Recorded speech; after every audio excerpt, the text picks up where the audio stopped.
come to the bold analysis. In this exclusive podcast, in my desk, I can authoritatively tell you that what Kithure Kindiki and Farouk Kibet are doing in public as economic empowerment forums are not exclusively the objective of raising, uplifting the people, but are more like a scheme for MPs to stick around the president. And for the first time, I'm going to explain to you what MPs insiders are saying. There's a very good, who are very good subscribers of this channel. What exactly happens?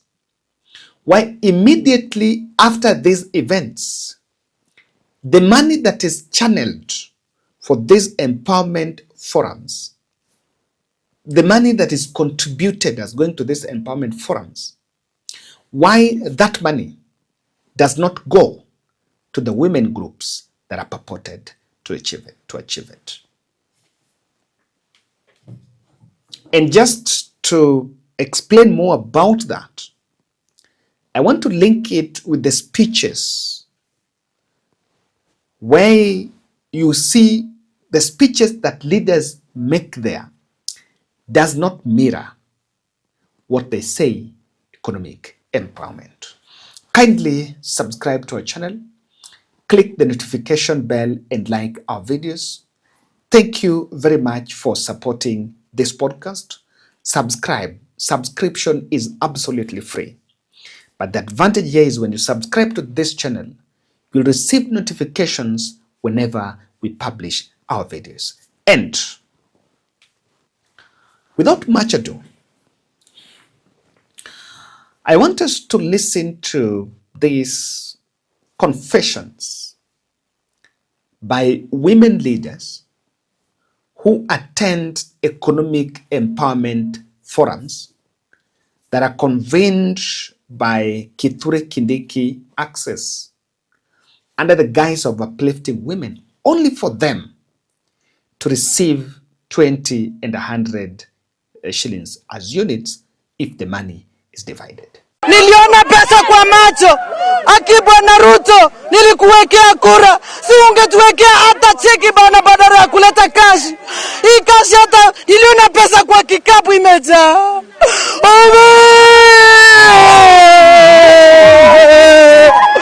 Mimi saa hii nimepewa 2,000. Niko na wamama 20,000 nimeshinda niwapete ni 10. Sababu niko na wamama wachane 20 ya haki. Kwenda huku nikabewa 2,000. 2,000 ndio hii, sijui nipatie nani? Sijui nipatie nani? Niache nani? Na kikundi ni watu 31. Widows and the widowers. Sasa sijui nifanye nini? Hizi nimepewa 2,000 kikundi watu 31. Sasa nitaenda kufanya nini? Watafikia nimechukua pesa yao, watakuja kwangu sijui siseme. Sijui nitawaambia nini? Kwa majina yangu mimi naitwa Roske Mto. Kwanza mimi ni mjane. Nikiwa mjane nilipigiwa simu nikaambiwa kuna pesa ambayo imeletwa ya wachane, kuinua wachane ambao ni wachanga sana, wasaidie watoto wao. Nikaambiwa mko na certificate, nikasema tuko na certificate. Hiyo certificate hata tuko na merry round yenye tunajisaidia nayo. Nikaambiwa nikuje na wamama wangu wote. Hao wamama wangu wote ni wakongwe sana, nilikuja nao jana hapa. Mvua ilitunyeshea bwana Kindiki, hata I'm very sure uliniona nikidansi huko na Riverera. Tulidansi hapo. Sasa kazi yangu nilikuja kudansi, nikaacha watoto wangu huko. Nimelala kwa mtano. Kazi yangu ni kudansi. Pesa niliona pesa kwa macho. Bwana Ruto, nilikuwekea kura. Si ungetuwekea hata cheki bana badala ya kuleta kashi. Hii kashi hata niliona pesa kwa kikapu imejaa.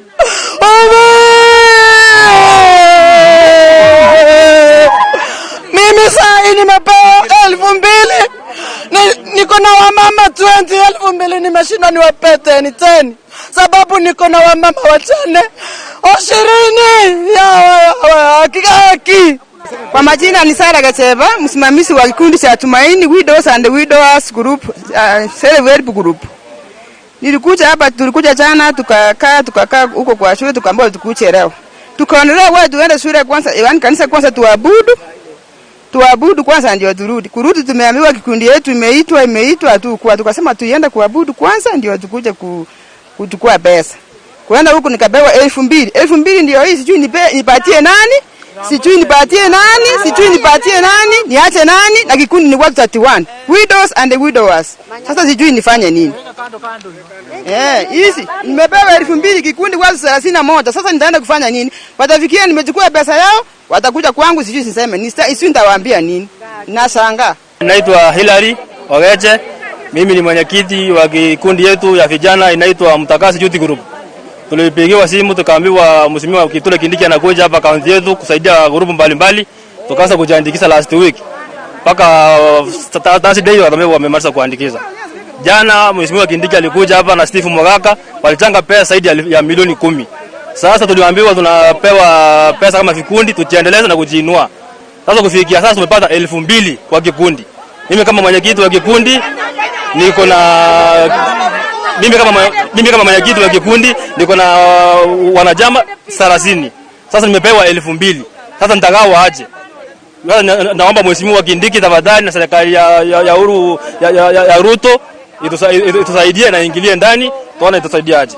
Pamela Nyaboke Odour kutoka Kesole Bank Center. Ikundi yangu kinaitwa Masigwa Self-Help Group. Tunakuja hapa jana, tunaenda nyumbani usiku. Sasa mnatuambia tukuje hapa kufanya nini? Wewe wa mama. Mnatuambia mnatupatia pesa. Sasa tunasikia hata mnapatia wengine shilingi 200. Hiyo 200 na kikundi yetu ni watu 30. Wanatoa 200 kinafanya nini sasa? Steve Mogaka, wewe iko naenda wapi jameni? Tunafanya namna gani kama vikundi? Majina anaitwa Douglas Onyancha. Mimi ni mwanachama wa chama inaitwa Borabu Township Youth Group. Ambapo tulikuja hapa tangu jana tupewe pesa na mheshimiwa Vice President Bwana Kindiki. Tumekuja hapa jana tulinyeshewa kwamba kuna pesa watu walikuwa wanapewa, hakuna pesa. Tukaambiwa tuamkie leo hapa kwa ofisi ya CDF Nyamira, bado pesa hii hatujaona. Sasa ndio tunauliza hizi pesa ambapo watu walipewa tupewe, zimeenda wapi? Now, I asked a member of parliament from Western, very good friend of this channel. I asked a member of parliament from Western, what is the model of dividing this money? Caveat is the MPA I talked to is not a beneficiary of, is not a member of that, is not part of all that. Now, this is what happens.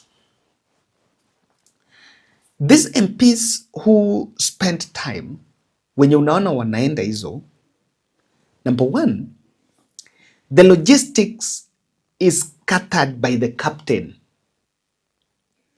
For example, if you are invited by Farouk, there is someone there who is the captain who works under Farouk. If it is Kindiki, there is someone who is the captain and is mobilized through the WhatsApp. So on how you guys are going to fly there, it is well catered for. That's number one. Number two is that there are people who their faces are there throughout, almost everywhere. This is Sabina Chege, you see Silvanus Osoro, you'll see Kimani Ichung'wah, you'll see Speaker at one point, you see one cabinet secretary invited here and there. But then what is happening is that there are areas which are targeted for smoothing. And the real target is money is collected.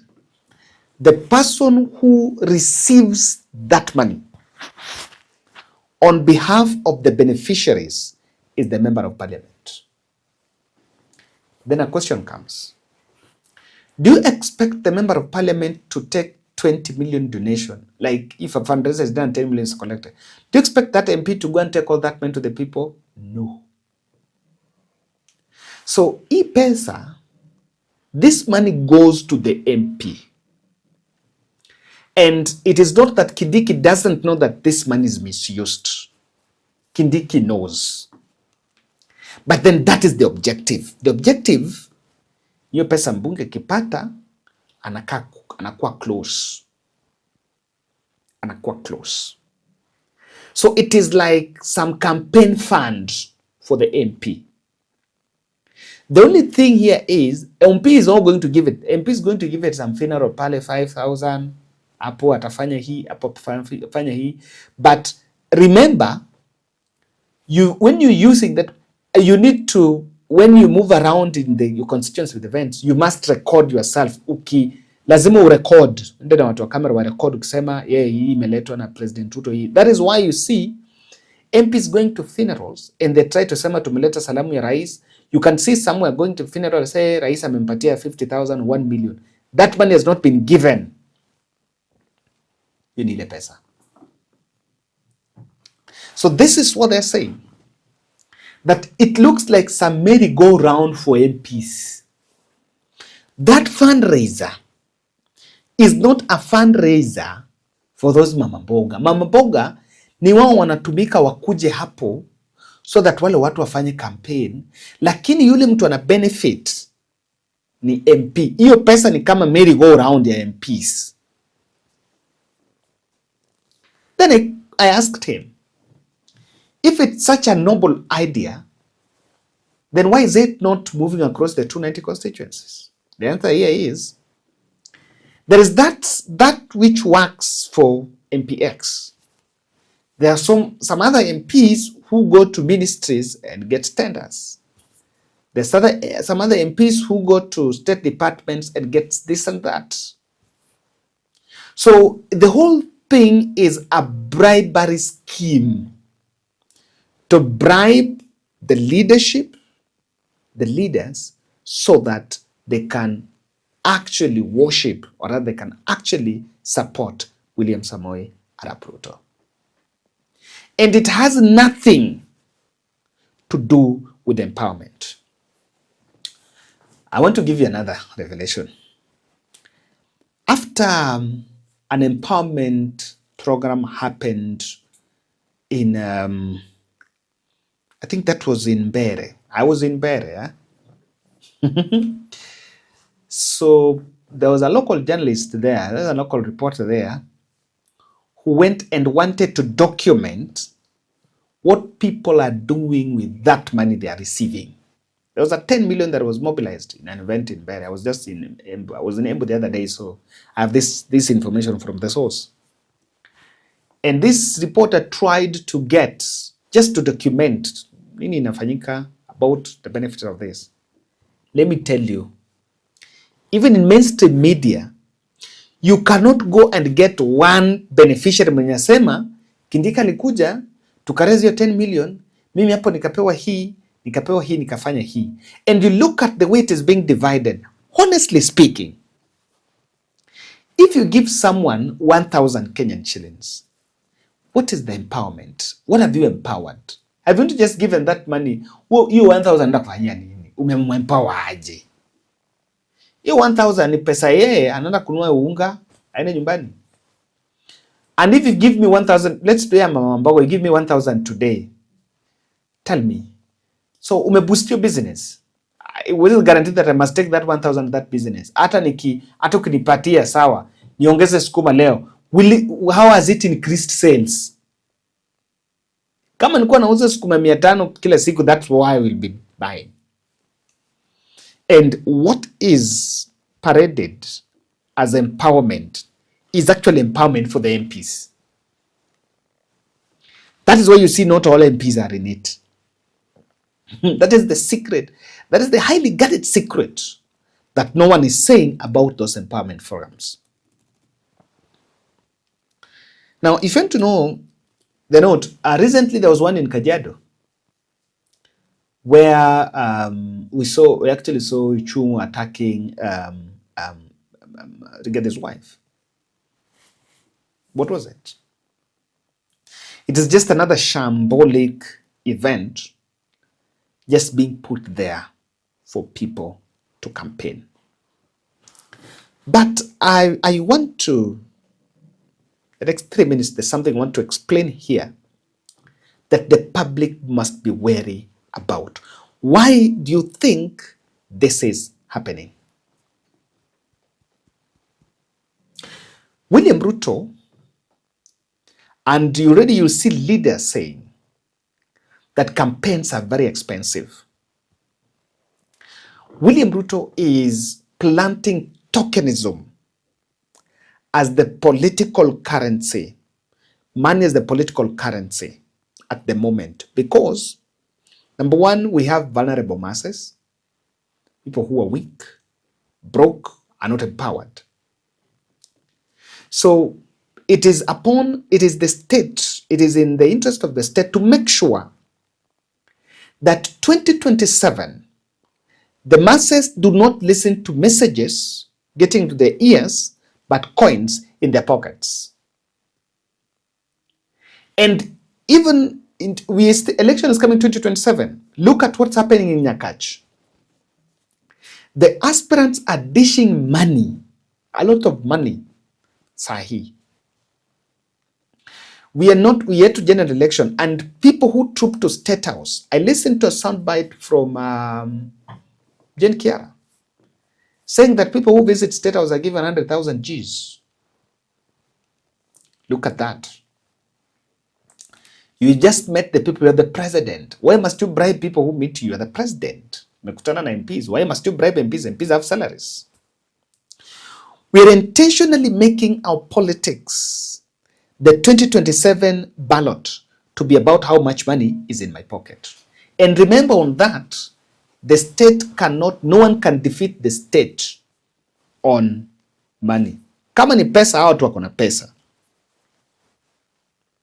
So that is one warning that I think the public must understand that.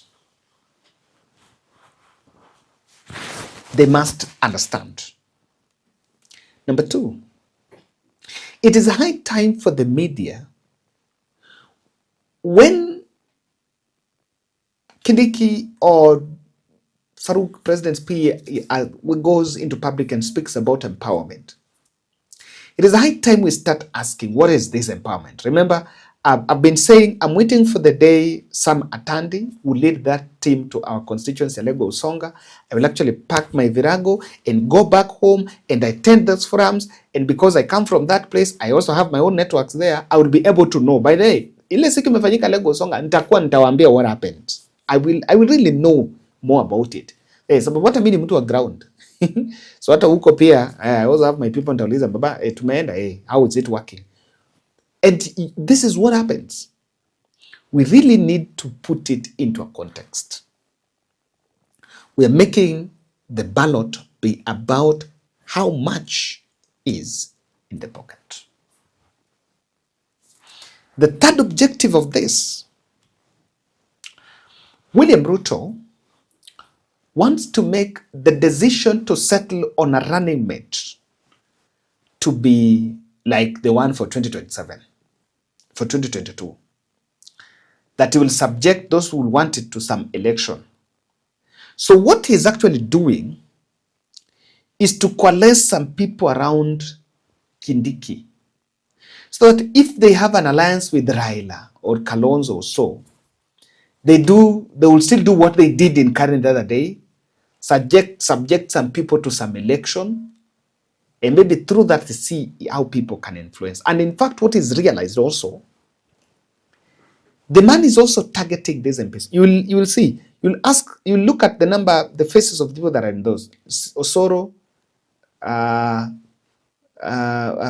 Sabine Chege, You can see some specific people in the empowerment trail.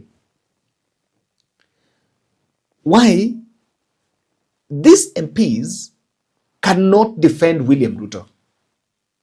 So they're creating a platform for them to defend William Ruto and attack Rigathi and push the two-term narrative. I think it's a bad disaster on what is happening on those events. Thank you.